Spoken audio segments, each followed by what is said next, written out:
Welcome to Andy's Entertainment Corner.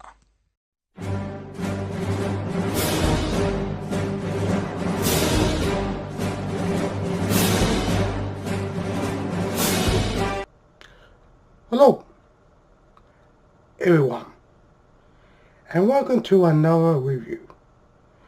In this review, I'll be reviewing Iron Man.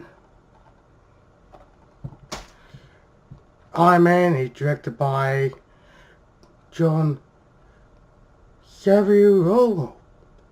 Stars of Robert Downey Jr., Terrence Howard, Jeff Bridges, Gwyneth Paltrow, Leslie Bibb, Sean Tauber, how you pronounce his name, Fran Ran Tahar, and Clark Gregg, just to name a few.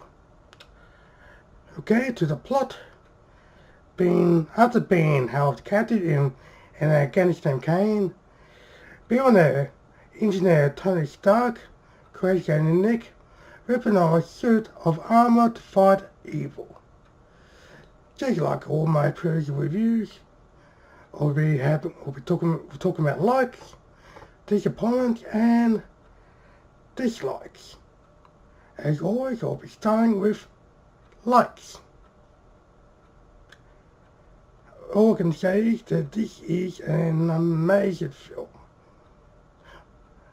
The directing from John Favreau is absolutely amazing. It's the directing and what makes this film so good. He knows how to make an action movie with this film. The real shame that the second movie is nowhere near as good as this masterpiece of filmmaking.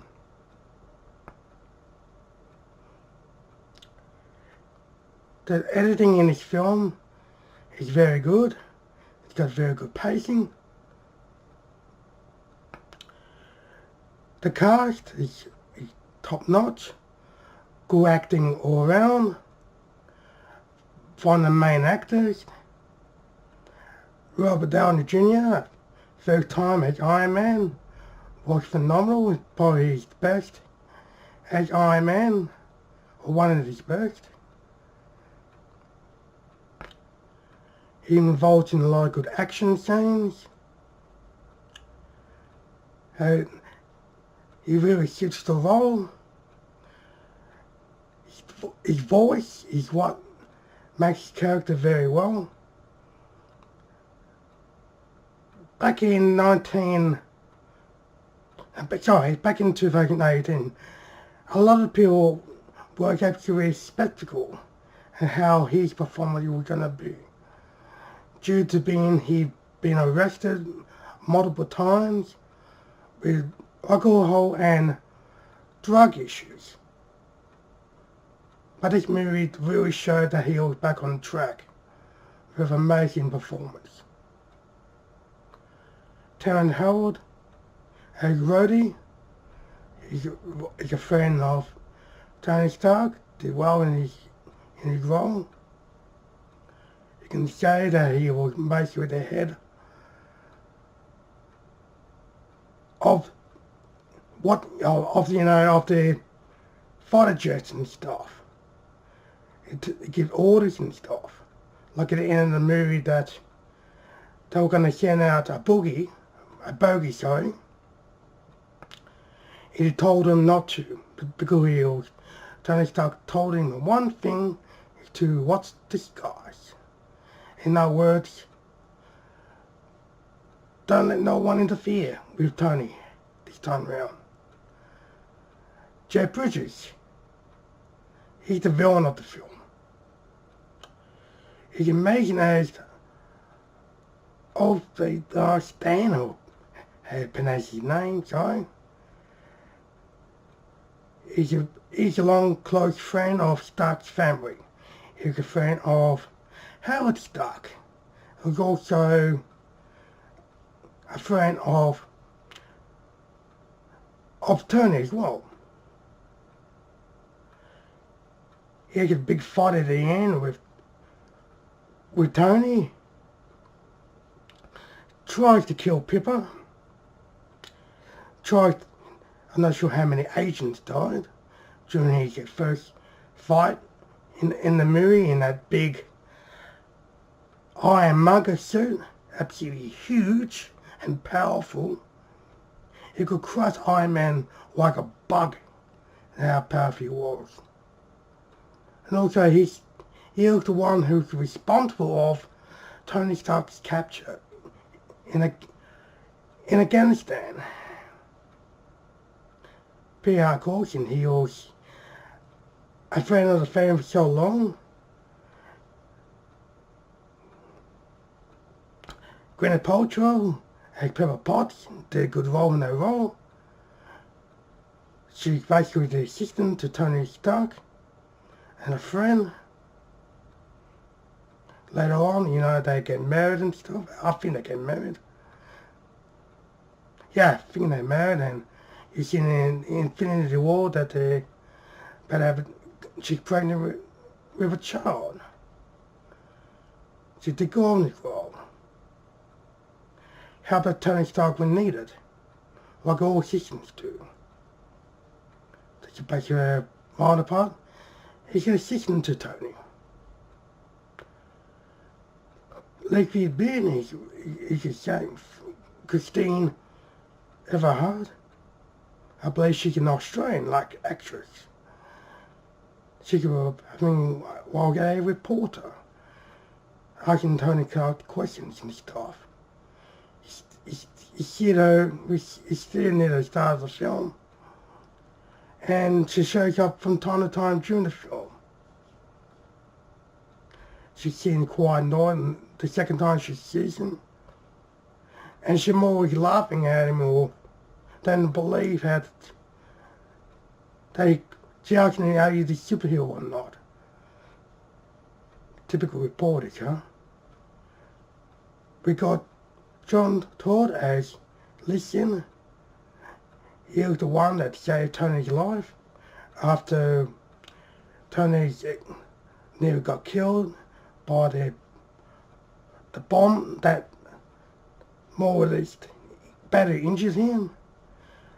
And Lincoln more saved his life by placing that thing into Tony Stark's stomach that keeps him alive. You know, the glowing thing that we see him when he's Tony and Iron Man. He helps Tony a lot in the start of the movie. And he also dies at the start of the film. We got Fran Tyree as Rosa. You can most call he's the secondary villain. He was the one that's more the secondary villain to Afghanistan. He's the one responsible of Tony Stark's capture in Afghanistan. And he wanted him to build a missile for him. But Tony Stark refused. And yeah, we got Clark Gregg as Agent Coulson. We all know him from helping. He's an agent who helps Nick Fury through the films. You see him multiple times through different movies. He's more or less there to help Tony a few times. Yes. The story, what makes this film as it is. It's well written.